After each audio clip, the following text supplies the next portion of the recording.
Hi, and welcome to B32. This is just a short overview of what the course is about. You'll see this page in the orientation module, but I wanted to make sure to touch on a few things. So this is a 3-unit course, and basically we're going to look at a number of different things. We're going to look at some design elements. We're going to look at accessibility again, and if you've had B30 or B31, some of this stuff will be familiar, but we're going to dive in a little bit deeper.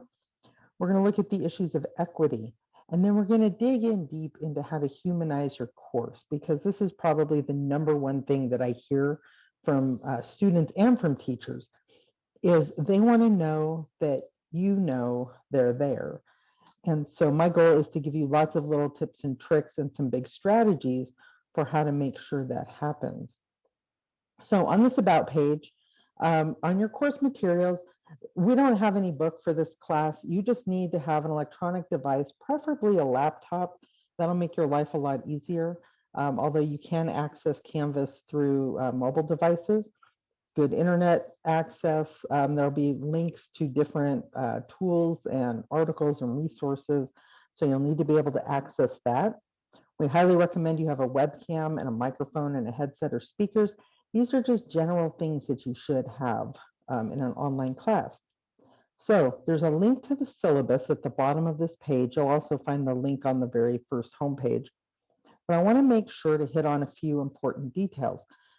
So you can read the full syllabus in a Google Doc. And let me go ahead and open that up just to show you what that looks like. I always like to open a Google Doc and look at the course outline. If you're not familiar with Google Docs and you first open it up, you'll see this little icon here, the document outline, and this helps you jump to different sections. And so not all of this is on the syllabus page. Let me go back to the syllabus page, but I did put the important stuff here. Well, I think it's all important stuff. You'll find it useful. So student learning outcomes.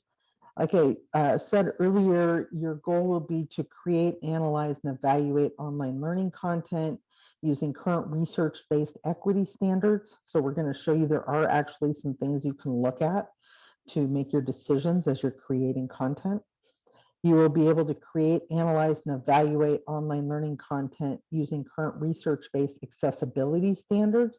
Same thing. There are some basic things you can look at and use as checklists. And the one that I consider probably one of the most important is the same thing. The student will be able to create, analyze, and evaluate online learning content using research-based theories of humanizing online learning. So all the course objectives are out here for you.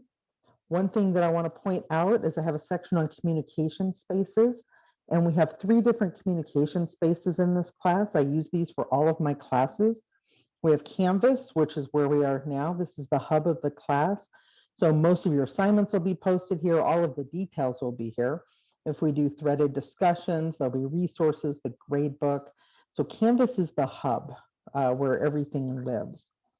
Now we have an asynchronous chat space called Discord. Some of you are very familiar with that, and some of you have never heard of it before.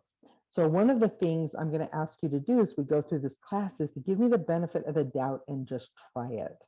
That's one of my favorite phrases, by the way, is to try it. So Discord is a great place to get a hold of me because I have it open very, very frequently, like almost all the time. And I chat with students there all the time. And it will give you a chance to chat with other students and to find out answers to questions. There's a help desk there. Some resources will be there. I think you'll find it a very interesting and valuable tool to add a sense of presence to your class and to our class for sure. And then we'll have Zoom. We'll have a couple of opportunities to meet together in Zoom based on the feedback that you give me on the student info survey. So that's how these communication spaces will be used. Zoom, by the way, is really good if you're stuck on something and we're chatting and we can just jump into Zoom for 5 minutes and usually solve the problem. All of my contact information is down below here. I'm pretty easy to get a hold of. I would say probably in order of preference, find me on Discord because like I said earlier, we can usually just solve a problem really quick in a quick chat. instead of having 20 emails going back and forth. My second preference would probably be the Canvas inbox. And so that helps me keep my communications segmented. There's a link here to technology help and accommodations help. So make sure you take advantage of that if you need to. And then let me jump over to the Google Docs syllabus because there is one section here. There's a whole lot of other stuff here, policies and expectations and all of that. But the part you'll be the most interested in is the course calendar. And so there's 4 modules, well, the orientation module plus 4 modules. And we're going to take 2 weeks for most of the modules. Module 6 is accessibility. And in the previous 2 classes, we've hit that pretty hard. We're going to give you some more stuff about accessibility here, but it's definitely something we're just going to take a week on. But all the other modules we're going to take 2 weeks on, and each module will have a different project and a discussion that goes along with it. And all of these things put together will help deepen your understanding of how to be a more effective online teacher and how to more effectively work with online students. I'll be honest with you, here's the secret. Good teaching is good teaching no matter where you do it. And these strategies and these skills will actually carry over to your face-to-face students also. So I'm super excited to jump onto this adventure with you, and I'm looking forward to working together.